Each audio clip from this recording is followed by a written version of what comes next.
Hey guys, welcome back. It's forex monk here. So आज अपन इस वीडियो में बात करने जा रहे हैं why forex traders are shifting to Dubai.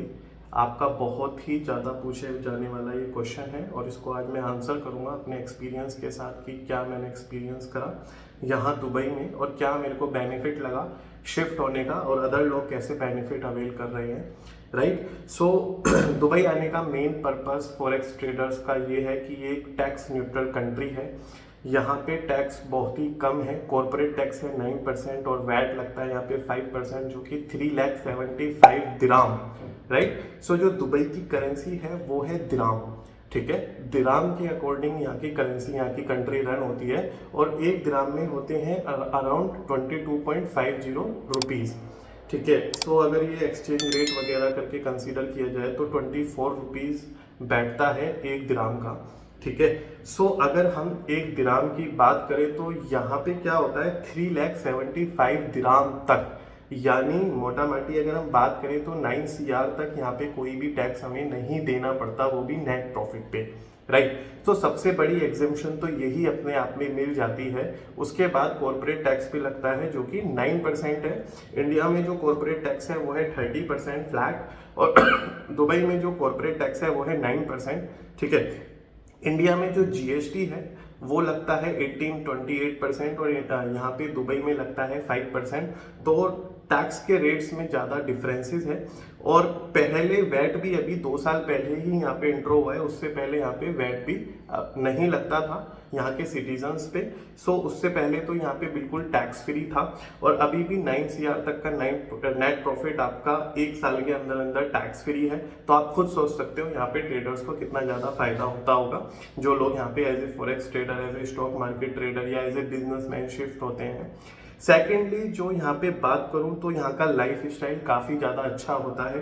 अगर मैं बात करूँ इंडिया पॉइंट ऑफ व्यू से तो इंडिया में जो फ्लाइट होती है वो एमिरेट्स अगर वगैरह आप लोग प्रीमियम फ्लाइट्स में जो कैटेगरी में आती हैं वो आपको 30K के अराउंड मिल जाएगी। बिजनेस क्लास 40K में भी मिल जाएगी। इकोनॉमिक क्लास की बात करूँ तो वो 15K के अराउंड आपको वन टाइम वन वे आपका पड़ जाएगा। ठीक है। लेकिन अगर आप बात करोगे एयर इंडिया, स्पाइस जेट वगैरह की तो वो 7,500-8 हज़ार रुपये में वन टाइम की फ्लाइट आपको पड़ जाएगी। सबसे पहले आपको दुबई आने के लिए लेना पड़ेगा एक टूरिस्ट वीज़ा। टूरिस्ट वीज़ा यहाँ पे मिलता है मैक्स टू मैक्स 90 डेज़ के लिए। 30 to 90 डेज़ के लिए आपका टूरिस्ट वीज़ा यहाँ पे अप्रूव हो जाता है, जिसकी कॉस्टिंग अराउंड 10,000 रुपीज़ आती है, जो कि फीस दुबई गवर्नमेंट को पेबल होती है। इसके बाद आपका फ्लाइट का खर्चा हो गया, जो भी आपने एमिरेट्स ली, स्पाइस जेट ली या एयर इंडिया ली, जो भी आपका फ्लाइट हुआ वो आपका खर्चा हो जाता है। टूरिस्ट वीज़ा लगने के बाद अब आपको यहाँ पे क्या करना पड़ेगा, यहाँ पे अगर आपको परमानेंटली शिफ्ट होना है तो आपको कोई ना कोई अपना ऑक्यूपेशन शो करना पड़ेगा। ऑक्यूपेशन शो करने के लिए यहाँ पे लोग कंपनी इनकॉर्पोरेट करते हैं, कंपनी के साथ साथ कोई एम्प्लॉयमेंट वीज़ा भी लगा देते हैं। ठीक है। सो वो एज पर योर रिक्वायरमेंट आपको कंप्लीट करनी पड़ेगी। वो रिक्वायरमेंट यहाँ पे मेजरली कंपनी इनकॉर्पोरेट करना आसान नहीं है। कंपनी इनकॉर्पोरेट करने की कॉस्टिंग 10 लाख रुपीज़ आती है। यहाँ पे अराउंड 10 लाख रुपीज़ आती है। 26,000 दिराम की कोटेशन थी जो मेरी कंपनी इनकॉर्पोरेशन की कोटेशन आई थी। ठीक है। 26,000 दिराम, नॉट रुपीज़। राइट। सो यहाँ पे क्या है कि कंपनी इनकॉर्पोरेट अगर आपने एक बार कर ली, जो भी आपने अपना बिजनेस दिखाना है वो अपना दिखा दिया, उसके बाद आपको एम्प्लॉयमेंट वीज़ा यहाँ पे 2 ईयर्स का मिल जाता है। एक एम्प्लॉयमेंट वीज़ा 2 ईयर्स की कॉस्टिंग अराउंड पड़ती है 2 लाख रुपीज़। राइट। सो यहाँ पे आपके 10 से 12 लाख रुपए तो एक शिफ्टिंग के ही लग गए कि आपको 2 साल का वीज़ा मिला और 10 लाख रुपए आपने कंपनी इनकॉर्पोरेशन में यहाँ पे खर्च कर दिए। इसके बाद अब आपको स्टे की बात करनी है। जो मैंने स्टार्टिंग में स्टे किया था वो यहाँ पे मैंने 7 डेज़ के होटल और होटल अपार्टमेंट्स और स्टूडियो अपार्टमेंट्स बुक करे थे। 15 डेज़ के लिए मैंने कुछ पाम जुमेरा की तरफ एक होटल बुक करा था, जो कि मेरे को अराउंड 3,000 दिराम का पड़ा था 15 डेज़ के लिए। वो मेरे को डील में मिल गया था। नॉर्मली अगर आप यहाँ पे होटल स्टे की सोचेंगे तो 265 दिराम डेली के हिसाब से यहाँ पे एक्सपेंस आता है। बट अब परमानेंटली शिफ्ट हो रहे हो तो ऑफ कोर्स आपको यहाँ पे फ्लैट वगैरह यहाँ पे अपने लिए देखना पड़ेगा रेंट पर्पज से। अब आपने अपने लिए रेंट पे फ्लैट देखना अगर आप शुरू करोगे तो यहाँ पे दो तरीके से आपको फ्लैट मिल जाएंगे, पर मंथ और पर ईयर। यहाँ पे नॉर्मली 1 साल की लीज एक साथ ले ली जाती है किसी से भी। यहाँ पे जितने भी फ्लैट्स हैं ज़्यादातर एमिराटी ऑन करते हैं और वो 1 साल का आपसे एक साथ पैसा ले लेते हैं स्टार्टिंग में, जो कि वैरी करता है 1 लाख दिरहम के आसपास। ठीक है, 11,000 दिरहम पर मंथ और 1 लाख दिरहम एक साल। एक नॉमिनल आपको 2 BHK 3 BHK फ्लैट इस रेट में मिल जाएगा। ठीक है, अब आपने ये फ्लैट लिया, सपोज करो आपने अगर मंथली फ्लैट लिया है, मंथली पेबल पे फ्लैट लिया है, तो 11,000 दिरहम के आसपास आपको यहाँ पे रेंट पे करना पड़ेगा। इसके बाद यहाँ पे देवा पे होता है। देवा means electricity bill. Electricity bill भी आपका 1500 दिरहम 2000 दिरहम के आसपास आ जाता है। ठीक है, 1500-2000 दिरहम अगर आपने इलेक्ट्रिसिटी देवा वगैरह बुक करा तो मेंटेनेंस भी आपको देना पड़ता है 1500 दिरहम। उसके बाद यहाँ पे जो फूड है, फूड भी यहाँ पे थोड़ा कॉस्टली पड़ता है। नॉन वेजिटेरियन के लिए ये कंट्री काफ़ी ज़्यादा सूटेबल है। वेज भी यहाँ पे हर जगह मिलता है, सो यहाँ पे कोई दिक्कत नहीं है। अगर कोई वेज है नॉन वेज है दोनों के लिए यहाँ पे फूड अवेलेबल है।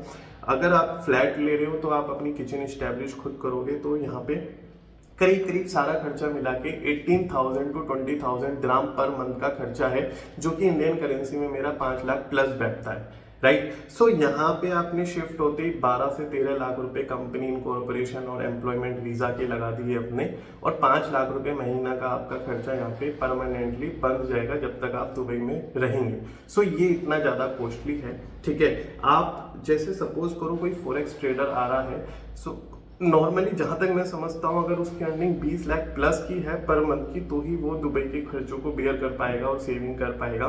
ठीक है, इसके बाद जब आपने यहाँ पे एम्प्लॉयमेंट वीज़ा अवेल कर लिया अपना और अपना खुद का कंपनी इनकॉर्पोरेट कर लिया, अब आपने यहाँ पे अपना सेटल भी कर लिया, आप यहाँ पे रहना भी शुरू कर दिया, अब कंपनी इनकॉर्पोरेट आपकी हो गई है, आप एज ए फॉरेक्स ट्रेडर यहाँ पे अपनी जर्नी शुरू कर सकते हो। सबसे अच्छी बात यह है कि यहाँ पे आप क्रिप्टो में पैसा सेटलमेंट करके अपना दिरहम में एक्सचेंज करा सकते हो, कैश में भी ले सकते हो, इन अकाउंट भी ले सकते हो। सो ये कंपनी ये जो कंट्री है ये इस चीज़ के लिए काफ़ी ज़्यादा फ्रेंडली है। और जैसे इंडिया में टैक्सेशन क्रिप्टो को लेके बढ़ जाता है तो इस तरीके का यहाँ पे नहीं है। नॉर्मली जो वैट लगना है और जो कॉर्पोरेट टैक्स लगना है वो आपका एज यूजुअल लगता रहेगा। इसके बाद अब आप यहाँ पे बात करोगे लाइफ स्टाइल की। सो यहाँ पे जो मेन है, इतना पैसा खर्च करने के बाद भी आपको कुछ ना मिले तो फायदा ही क्या। तो यहाँ पे मेनली है लाइफ स्टाइल। जो यहाँ का लाइफ स्टाइल है काफ़ी ज़्यादा अच्छा है। मेनली यहाँ पे घूमने की काफ़ी ज़्यादा अच्छी जगह है यहाँ पे। सो यहाँ पे बुर्ज खलीफा पड़ेगा आपका, मॉल ऑफ दुबई पड़ेगा, काफ़ी अच्छे अच्छे मॉल हैं, जेट इसकी अवेलेबल है, अबू धाबी में फरारी वर्ल्ड है, बॉलीवुड सेंटर है, और बहुत सारे म्यूजियम ऑफ द फ्यूचर है, कई सारे बीचेस हैं, अच्छे अच्छे होटल्स हैं। ठीक है, 7 स्टार होटल बुर्ज अल अरब, हम अभी रिसेंटली उस होटल में होके आए। राइट, सो यहाँ पे लाइफ स्टाइल बहुत अच्छा है। वीकेंड में काफ़ी ज़्यादा ओपनली यहाँ पे आप पार्टीज वगैरह कर सकते हो क्लब के अंदर। ओपनली ड्रिंक वगैरह यहाँ पे करना अलाउड नहीं है। ठीक है, सो यहाँ का लाइफ स्टाइल काफ़ी अच्छा है। दैट्स वाई यहाँ पे लोगों को दुबई काफ़ी ज़्यादा समझ में आता है। बट यहाँ पे वही मैं अगेन आपको बोल रहा हूँ, यहाँ के खर्चे बेयर करना इज़ नॉट ईजी। तो यहाँ पे कॉस्ट इफेक्टिवनेस आपको यहाँ पे देखनी पड़ेगी कि यहाँ पे 4 से 5 लाख रुपए पर मंथ अगर आपका खर्चा ही खर्चा है तो आपको उस हिसाब से यहाँ पे अर्न भी करना पड़ेगा। मार्केट की अगर यहाँ पे बात करूँ, यहाँ पे जो शॉपिंग्स होती हैं, जो कपड़े होते हैं, काफ़ी ज़्यादा अच्छे अच्छे ब्रांडेड शोरूम्स हैं और वहाँ पे काफ़ी अच्छे रेट्स पे आपको अरमानी मिल जाएगा, डियोर मिल जाएगा, प्राडा मिल जाएगा। इसके अलावा कई सारे जितने भी ब्रांड होते हैं, टर्किश ब्रांड है जैसे मोडा अप्रोल, इसके अलावा बहुत सारे ब्रांड है, एलन सोली है, इंडिया के पीटर इंग्लैंड वगैरह यहाँ पे अवेलेबल हो जाएंगे। सो यहाँ पे टैक्स नहीं है तो कपड़ा थोड़ा सा कंपैरेटिवली सस्ता पड़ता है।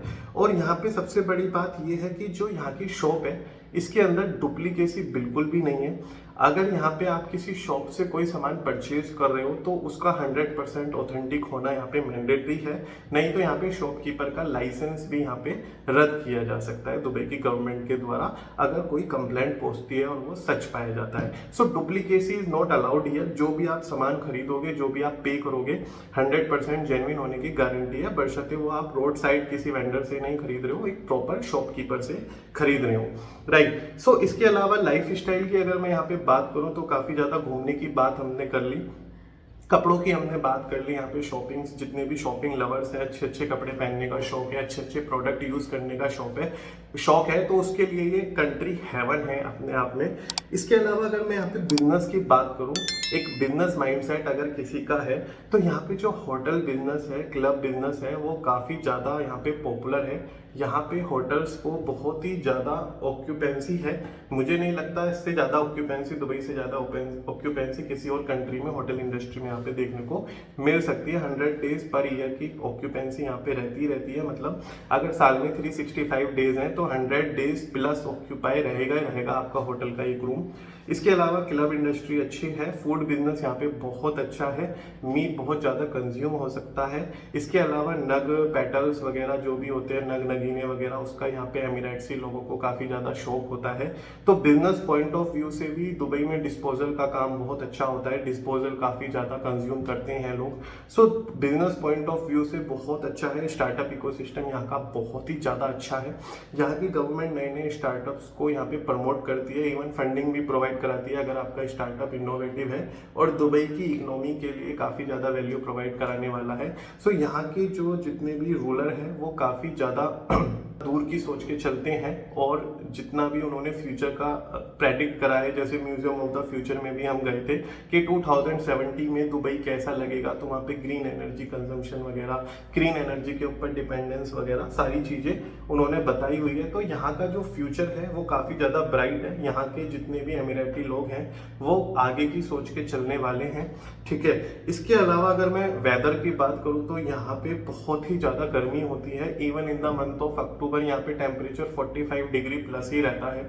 सो दिन में तो यहाँ पे सड़कों पे जाना बहुत ही ज़्यादा गर्मी भरा रहता है। एक तो रेगिस्तान की गर्मी, ऊपर से यहाँ पे सारी बिल्डिंग्स में एसी लगे हुए हैं भर भर के, सो उनकी भी गर्मी बहुत ही ज़्यादा निकलती है। सो गर्मी यहाँ पे कंपैरेटिवली बहुत होती है, बट यहाँ पे ऐसा सुनने में आता है कि नवंबर से मौसम अच्छा होना स्टार्ट हो जाता है, और नवंबर से टूरिस्ट भी बढ़ना स्टार्ट हो जाते हैं। Let's hope for the best. अभी नवंबर आ रहा है और हम वेट कर रहे हैं यहाँ पे मौसम अच्छा होने की, राइट। सो ये थी यहाँ पे लाइफ स्टाइल की बात। अब मैंने आपको यहाँ पे दिराम में आपको खर्चा बता दिया। यहाँ पे आने का खर्चा, कंपनी इस्टेब्लिशमेंट का खर्चा, आने का खर्चा आपको 10 से 15 हज़ार की फ्लाइट आप जोड़ लो इकोनॉमिक क्लास की। उसके बाद कंपनी इनकॉर्पोरेशन हो गई, वीज़ा आपका लग गया एम्प्लॉयमेंट वीज़ा। सो 12-13 लाख रुपए कंपनी इनकॉर्पोरेशन और एम्प्लॉयमेंट वीज़ा। 5 लाख रुपए पर मंथ आपका रहने की कॉस्टिंग, यहाँ पे केवल और केवल रहने की और खाने की कॉस्टिंग, इलेक्ट्रिसिटी की कॉस्टिंग। अब यहाँ पे व्हीकल अगर आप ऑन करते हो, जो टैक्सी से अगर आप आना जाना करोगे, वो बहुत ज़्यादा कॉस्टली पड़ता है। रीजन मीन उनका जो मीटर होता है टैक्सी का, वो 8 दिराम से तो स्टार्ट होता है, यानी बेसिक फेयर आपका 8 दिराम लग गया। अब यहाँ पे डीएल पाना इतना आसान नहीं है जितना हमारी कंट्री में होता है। करप्शन यहाँ पे बिल्कुल भी नहीं है। यहाँ पे छोटी छोटी गलतियों पे यहाँ पे डीएल आपका रिजेक्ट कर देते हैं। एक डीएल लेने के लिए आपको 10 से 12 बार ट्राई करना पड़ता है अगर आप दुबई की सड़कों पे, अभी रोड पे गाड़ी चलाने के लिए मैच्योर एनफ नहीं है, अगर उनकी अथॉरिटी को ऐसा लगता है। बहुत छोटी छोटी चीज़ें पकड़ते हैं। जैसे मैंने अगर डीएल के लिए अप्लाई किया हुआ था, सो फर्स्ट टाइम पे हमें एज पर इंडियन लोग गाड़ी चलाने की आदत है। सो वो लोग अगर कोई पार्क भी कर रहा है व्हीकल, तो ये भी देखते हैं कि आपने इंडिकेटर देने से पहले अपने राइट साइड में देखा नहीं देखा, लेफ्ट साइड में देखा नहीं देखा, बैक में देखा नहीं देखा। अगर आप पार्किंग कर रहे हो तो वो बिटवीन द लाइन है नहीं है, लाइन को क्रॉस तो नहीं कर रहा है। इसके अलावा आपने अगर 3 लेन 4 लेन रोड है, आपने एक लाइन से दूसरी लाइन चेंज करी और आपने विदाउट इंडिकेटर दिए लाइन चेंज कर ली अपनी, तो भी उसके ऊपर अच्छा खासा चालान लग जाता है, राइट। सो बहुत सारी चीजें हैं जो यहाँ पे हमें, दुबई के रूल्स हैं बहुत ही ज्यादा स्ट्रिक्ट हैं। यहाँ पे जितने भी रूल्स हैं, यहाँ पे क्राइम बिल्कुल भी नहीं है। यहाँ पे क्राइम 0% है, बिल्कुल कोई आपको परेशान नहीं करेगा, आप भी किसी को परेशान ना करो। यहाँ की गवर्नमेंट की प्रायोरिटी यहाँ पे रहती है। आप चाहे 4 बजे भी यहाँ पे रोड पे अपना रोम कर सकते हो, कोई दिक्कत नहीं है। अगर मैं बात करूँ यहाँ की मार्केट की, सो यहाँ पे घूमने की जगह मैंने आपको पहले ही बता दी। यहाँ पे काफ़ी ज़्यादा बीचेस वगैरह हैं, काइट बीच, पाम जुमेरा बीच, इसके अलावा जेडीआर बीच भी बहुत अच्छा बना हुआ है। होटल्स काफ़ी अच्छे हैं, क्लब काफ़ी अच्छे हैं। इसके अलावा आपको होटल क्लब के अलावा यहाँ पे आपको मीटअप्स वगैरह स्टार्टअप्स के जितने भी होते हैं, जैसे फॉरेक्स एक्सपो होता है, क्रिप्टो एक्सपो होता है, ये सब चीज़ें मिल जाती हैं। बिजनेस बे बना हुआ है जहाँ पे बहुत ही सारे कॉरपोरेट्स वगैरह के ऑफिस यहाँ पे लोकेटेड हैं। अगर मैं बात करूं यहाँ की मार्केट की, सो जैसे मैंने सैमसंग S23 अल्ट्रा और आईफोन 15 प्रो अपने लिए बाय किया, तो जो आईफोन 15 प्रो है, अगर मैंने इसकी इंडिया में एक बार कॉस्टिंग देखना चाहिए तो वो करीब करीब यहाँ पे मेरे को पड़ा 5400 दिराम का, और इंडिया में भी वो लगभग सेम ही रेटों पे पड़ रहा था टाइटेनियम का, ठीक है। बट सैमसंग S23 अल्ट्रा जो है हमारा, सैमसंग S23 अल्ट्रा मेरे को काफी ज्यादा प्राइस डिफरेंस लगा उसके अंदर। रीजन बीइंग वो मेरा यहाँ पे आ गया 3750 दिराम का 512 GB, जो कि इंडियन वैल्यू के हिसाब से 94,000 का बैठता है दुबई में। और इंडिया में अगर इस मोबाइल की कीमत अगर हम देखें तो ये 1.5 लाख प्लस के अराउंड पहुंचती है। तो यहाँ पे जो मैंने एक्सपीरियंस करा, जो भी नया मॉडल वगैरह लॉन्च होते हैं आईफोन से रिलेटेड, उनकी तो वैल्यू सेम रहती है, चाहे इंडिया आप कंसीडर करो चाहे दुबई कंसीडर करो, क्योंकि वहाँ पे ब्लैक में भी मिल रहा था, ठीक है, प्रीमियम लगा के वहाँ पे पैसा चार्ज कर रहे थे। बट जो मॉडल थोड़े से ओल्ड हो जाते हैं, थोड़े से पुराने हो जाते हैं, उनमें आपको काफी ज्यादा ह्यूज डिस्काउंट देखने को मिल जाता है। रीजन मीन टैक्स तो यहाँ पे 0 है, प्रीमियम दुकानदार ने आपसे लिया नहीं। तो ओवरऑल जैसे सैमसंग S23 मेरे को 55,000 रुपीज सस्ता पड़ गया। सो और भी अदर मोबाइल आपको यहाँ पे सस्ते पड़ सकते हैं। लैपटॉप के रेट्स में भी काफी ज्यादा डिफरेंस आ जाता है, गोल्ड के रेट में भी काफी ज्यादा डिफरेंस आ जाता है। बट ये एडवाइस मैं आपको करूंगा, यहाँ पे गोल्ड वगैरह आप फ्लाइट के थ्रू इंडिया में ना लाओ। जो भी आपका पर्सनल यूज है थोड़ा बहुत, वो आप यूज करके ला सकते हो। प्रेस्क्राइब लिमिट से ज्यादा आप बिल्कुल भी मत लाओ, अथॉरिटी वगैरह वहां पे रहती है कस्टम पे, और आपको दिक्कत हो सकती है, राइट। सो ये था दुबई शिफ्ट होने का मेन रीजन फॉरेक्स का। जो मेनली मेरे को लगा, सबसे ज्यादा लगा कि अगर इंसान कोई अच्छे लेवल पे है, अच्छा अर्न कर रहा है, तो वो अच्छी लाइफ स्टाइल को जीने की कोशिश करता है। सो दुबई वो सब चीजें प्रोवाइड कराता है, आपको अच्छा लाइफ स्टाइल प्रोवाइड कराता है। आपसे अगर पैसा लेता है तो आपको वैल्यू फॉर मनी प्रोवाइड कराता है। एक बार अगर आपको एम्प्लॉयमेंट वीजा मिल गया, सो सपोज करो आपको भगवान ना करे मेडिकल इमरजेंसी पड़ती है, और आपको एज ए टूरिस्ट वीजा अगर 50 दिराम देने हैं किसी मेडिकल चेकअप के, तो अगर आप यहाँ पे कंपनी इनकॉर्पोरेट करके एम्प्लॉयमेंट वीजा पे हो तो वो 5 to 10 दिराम चार्जेस हो जाते हैं। सो अगर गवर्नमेंट, कहने का मतलब है गवर्नमेंट अगर आपसे किसी चीज के पैसे यहाँ पे ले रही है तो आपको वैल्यू भी प्रोवाइड कराती है यहाँ पे हर तरीके की। यहाँ पे सबसे ज्यादा जो वैल्यू मेरे को लगी, सिक्योरिटी लगी। किसी चीज की कोई दिक्कत नहीं है, आप रात को 4 बजे भी यहाँ घूम सकते हो, सुबह को 6 बजे भी घूम सकते हो, दिन में भी कहीं जा सकते हो। 100% सिक्योरिटी, मेल फीमेल हर किसी के लिए, बड़ा छोटा हर किसी के लिए सिक्योरिटी यहाँ पे बहुत ही ज़्यादा स्ट्रिक्ट है। लॉज यहाँ पे बहुत ज़्यादा स्ट्रिक्ट है, कोई भी किसी को परेशान करने की कोशिश नहीं करता। रीज़न बीइंग यहाँ पे जितने भी रूल्स एंड रेगुलेशंस हैं बहुत ही ज़्यादा स्ट्रिक्ट हैं। सो ये था मेन रीज़न दुबई शिफ्ट होने का। अभी बहुत सारी अपॉर्चुनिटीज़ और बहुत सारी जगह हैं जो एक्सप्लोर होना बाकी हैं। और यहाँ पे क्या होता है, अगर आप एमिरेट्स आईडी आपके पास है तो कई सारी जितनी भी कंट्रीज हैं आसपास में, जैसे बहरीन हो गई, ओमान हो गई, कुवैत हो गई, वहाँ पे वीज़ा ऑन अराइवल आपको मिल जाता है। सो आप वो कंट्रीज भी एक बार एक्सप्लोर करने जा सकते हैं, एक 2-2 दिन के लिए। काफ़ी ज़्यादा आइलैंड वगैरह भी यहाँ पे हैं, उन्हें भी एक्सप्लोर किया जा सकता है। सो आई होप कि आपको यहाँ पे समझ आया हो कि why traders are shifting to Dubai. Not traders, businessman भी बहुत ज़्यादा यहाँ पे, ऐसा नहीं है कि ट्रेडर्स ही शिफ्ट हो रहे हैं, बिजनेसमैन भी काफ़ी ज़्यादा शिफ्ट हो रहे हैं। इसके अलावा एम्प्लॉयमेंट भी यहाँ पे काफ़ी ज़्यादा अच्छा है। 40% पॉपुलेशन यहाँ पे इंडियन है। सो आपको ज़्यादा कंफर्टेबल, अनकंफर्टेबल आप बिल्कुल फील नहीं करोगे। अगर आपको ज़्यादा इंग्लिश नहीं आती, हिंदी आती है और थोड़ी बहुत इंग्लिश आती है, तो यहाँ पे आपको काम चल जाएगा, कोई दिक्कत वाली आपको बात नहीं आएगी। सो ऐसा कुछ नहीं है कि आपको इंग्लिश आना मस्ट ही मस्ट है। अगर आपको इंग्लिश नॉर्मल आती है और आपको हिंदी आती है तो मोस्ट ऑफ द टाइम आपको वो पर्सन मिलेंगे जिनको ऑलरेडी हिंदी आती होगी। 40% इंडियंस यहाँ पे रहते हैं, राइट। सो अगर आप प्लान कर रहे हो दुबई शिफ्ट होने का तो वेलकम टू दुबई, हबीबी कम टू दुबई। अगर आपको प्लानिंग भविष्य में अच्छा प्लानिंग करनी है तो आप प्लान कर सकते हो दुबई शिफ्ट होने का, राइट। सो ये था एक पूरा होलसम वीडियो आपके लिए, दुबई शिफ्ट क्यों हो रहे हैं यहाँ पे जितने भी ट्रेडर्स हैं, बिजनेसमैन हैं। अगर आपकी इसके अलावा कोई क्वेरी है आप कमेंट डाउन कर दीजिए कमेंट सेक्शन में, और मैं आपको क्वेरी आंसर कर दूंगा। और वीडियो को आप लाइक कर दीजिएगा, सब्सक्राइब कर दीजिएगा चैनल को, फ्यूचर में इस तरीके की अपडेट्स पाने के लिए। Thank you so much guys, बने रहने के लिए। Thank you so much.